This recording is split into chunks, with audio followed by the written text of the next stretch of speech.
মানে আমার বাবা ওই গ্যাংয়ের সাথে জড়িত। কম্পাসের কথাই ঠিক। অখিলেশকে ফলো করে এবার সব জেনে গেল বিহান। ধরে ফেললো সব চক্রান্ত। কম্পাস ধারাবাহিকে দেখা যায় অখিলেশ মুক্তির সাথে দেখা করার জন্য ওই ডেরায় যাবে বলে নাটক করে বাড়ি থেকে বেরিয়ে পড়ে।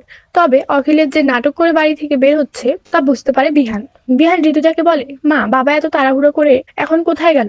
ঋতুজা বিহানকে বলে, তোর বাবার নাকি মিটিং আছে, কলেজে নাকি খুব ইম্পর্টেন্ট একটা মিটিং আছে। এ বলে ঋতুজা ওখান থেকে চলে যায়। তো থাকে, বিহান, আমি জানি না কবে তোর চোখের উপর যে রঙিন পর্দা আছে সেটা পর্দা সরবে, কবে তুই ঠিকঠাক ভাবে সব বুঝতে পারবি, সত্যিটা জানতে পারবি। তবে সেই দিন তুই অনুতপ্ত হবি এবং কম্পাসকে নিয়ে তুই গর্ব করবি। আমি সেটা জানি, ভাবতে থাকে ঋতুজা ওখান থেকে চলে যায়। অন্যদিকে বিহান ভাবতে থাকে কলেজে মিটিং, এত জরুরি মিটিং বাবার, কই আমি তো জানি না। এরপরেই কলেজে ফোন করে বিহান, কিন্তু জানতে পারে কোনো মিটিং নেই। বিহানের বেশ খটকা লাগে, তাই বিহান গাড়ি নিয়ে বেরিয়ে পড়ে এবং অখিলেশের গাড়িটা ফলো করতে থাকে অখিলেশ কোথায় যাচ্ছে কি করছে দেখার জন্য। ভাবতে থাকে বিহান, আমি চাই আমার বাবা এই সবকিছুর সাথে জড়িয়ে না থাক। কম্পাস আমার বাবার দিকে আঙ্গুল তোলে, আমার বাবা কম্পাসের বাবাকে কিডন্যাপ করেছে কিনা, সবকিছুর সাথে আমার বাবা জড়িয়ে আছে কিনা আমাকে জানতে হবে। যদি সত্যি আমার বাবা এই সবকিছুর সাথে জড়িয়ে থাকে আমি কোনোদিন ক্ষমা করব না, বরং আমার বাবাকে আমি নিজে শাস্তি দেবো।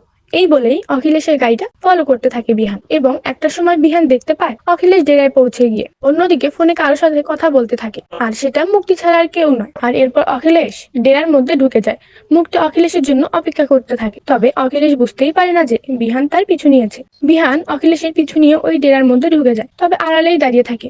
অদ্ভুত লাগে বিহানের কাছে এই ডেরাটা। ভাবতে থাকে, এরকম ডেরা বাবা এখানে এলো কেন, কার সাথে দেখা করার জন্য বাবা এখানে এসেছে। ঠিক তখনই মুক্তি অখিলেশকে দেখে দৌড়ে ছুটে আসে আর অখিলেশকে জড়িয়ে ধরে বলে, অখিলেশ, অখিলেশ, তুমি এসেছো, আমি তোমার জন্য অপেক্ষা করছিলাম। অখিলেশ মুক্তিকে বলে, মুক্তি, এখন এসবের সময় না, কেন বুঝতে পারছো না? কোথায় রেখেছো তুমি অভিজিৎ ভৌমিককে? ওই কম্পাস আমাদেরকে নাকে দড়ি দিয়ে ঘোরাচ্ছে, তাই কোনোভাবেই যেন কম্পাস আমাদেরকে ঢুকতে না পারে। কম্পাস আর কম্পাসের বাবার থেকে আমাদের ফর্মুলা নিতেই হবে। কোথায় রেখেছো তুমি অভিজিৎ ভৌমিককে? ওই অভিজিৎ ভৌমিককে এবার আমি দেখে নেব, অনেক জ্বালিয়েছে। মুক্তি অখিলেশ চৌধুরীকে বলে, অভিজিৎ ভৌমিক পাশেই আছে, আর কোনো মতেই ফর্মুলা দেবে না। আর মেয়েটা তো কোনোভাবেই যেভাবেই গুন্ডাগুলোকে বোকা বানালো, আমি ভাবছি শেষমেশ আমার ফর্মুলাটা পাবো তো।